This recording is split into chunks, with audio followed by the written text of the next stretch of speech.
is Aleeza Refutation, and the claim that I'm going to respond to today is the claim that lowering the drinking age would provide safety benefits for teens. My opponent's secondary claims were that allowing 18-year-olds to drink alcohol in regulated environments would decrease unsafe drinking activity, that in other countries where the drinking age is 18, the instances of intoxication are lower, and 3, that lowering the drinking age would help reduce drinking injuries by removing fear of legal reprisal for seeking help. So in response to those claims, my new claim is that lowering the drinking age is actually dangerous and detrimental to society.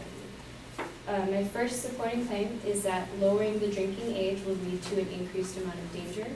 My second one is that minimum legal drinking ages, or MLDAs, of 18, like in European countries, does not lead to responsible drinking. And 3, a higher drinking age puts pressure on sellers or those underage drinkers to avoid consequences of underage drinking. So in response to the first claim made by my advocate, lowering the MLDA to 18 will create a larger portion of the population to drink alcohol in bars or nightclubs, which are actually unsafe environments. The Prevention Research Center from the Pacific Institute for Research and Evaluation found that a number of studies have found that in and near neighborhoods where there is a high density of places that sell alcohol, there is a higher rate of violence. That is, where bars, liquor stores, and other businesses that sell alcohol are close together, more assaults and other violent crimes occur. So it means that the more alcohol there is in certain places, the more dangerous it's going to be. An experiment done by the School of Public Health at the University of Minnesota in Minneapolis, they actually had these actors go to bars and pretend to be drunk and purchase alcohol. And they're technically not allowed to sell alcohol to people that are intoxicated. And they found that 79% of establishments actually did sell alcohol to them. And this also leads to increased drunk driving, accidents, DUIs, and even fatalities. In response to my opponent's secondary claim, the drinking age shouldn't be lowered to mirror those of European countries because the instances of intoxication aren't lower, they're actually higher. So even though these countries may have fewer accidents related to drinking, 98% of analyses by the School of Public Health found that the higher MLDAs are associated with lower rates of traffic accidents. Levels of intoxication are higher in European countries because of the fact that they start a lot younger.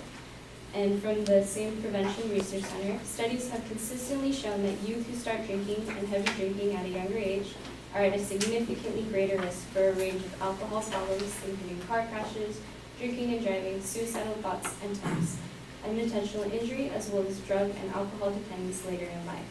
Alcoholism is more likely when you start, drinking starts earlier. And there's further no evidence to support that Europeans drink more responsibly than their American counterparts. And this then brings me to my third response to my opponent's claim that the MLDA of 21 puts social pressure on potential underage drinkers as well as those who sell or serve alcohol.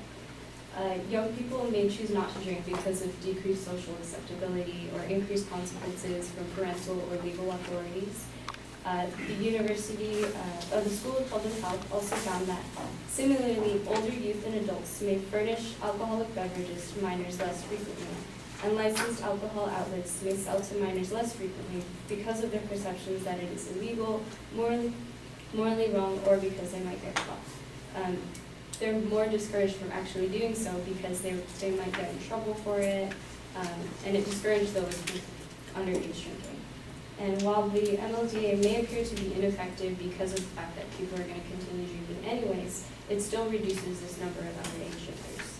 So going back to my main point from earlier, decreasing the MLDA to 18 would not provide safety benefits for teens, but actually endanger their lives as well as others.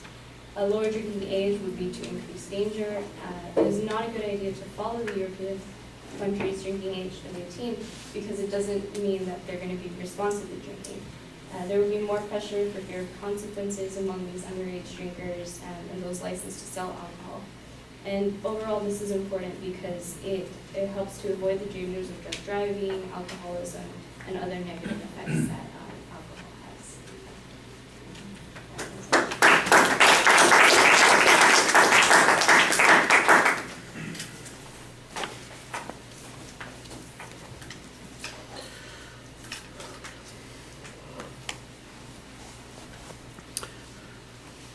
All right, you start off pretty well identifying the claim, and then you kind of present a counterclaim.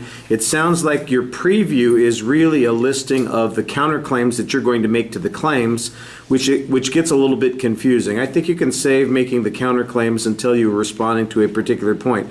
Just remind us of what the arguments are that the advocate said, and then as you get to each of them, you can present a counterclaim if you have one. And it sounds like you have counterclaims on all of these points, because that seems to be the primary response that you have on each of these points. I didn't hear any discussion of the evidence that the advocate used or any challenge to the reasoning that they used. I only heard counterclaim evidence on each of the points. Now, you had very good counterclaim evidence, I thought, on most of those points.